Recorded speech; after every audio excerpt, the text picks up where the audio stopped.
আসসালামু আলাইকুম পাগল সাহেব। ওয়ালাইকুম সালাম। পাগল সাহেব, যে আপনার যে মুজ এত লম্বা, আপনার খারাপ লাগে না? না না, খারাপ লাগে না? আরে না। আচ্ছা, আপনি কি ফালাতেন না জীবনে আর? না না, এটা করে আছেন নাচ করে আছে। মানে এই যে আপনি যে করছেন, আপনি যে কোন মানে কি এর মূলত সাধনা করেন একটু শুনতে পারি আপনার কাছ থেকে? সাধু না, হ্যাঁ, এটা মারফতি লাইন। মারফতি লাইন না? অনেক মুজ যা রাখলে আপনার লাভটা কি এটা একটু শুনি একটু। এটা একটা টিকিট।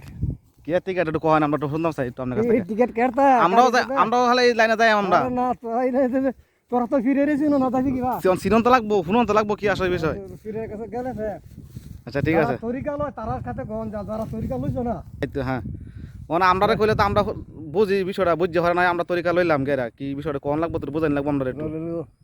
এটা হলো সাইডের ভিতরে, আচ্ছা সাইডের ভিতরে এটা যারা করতেছে তারা একটা সাধন করে লইছে, মানে তারা হলো ত্যাগী।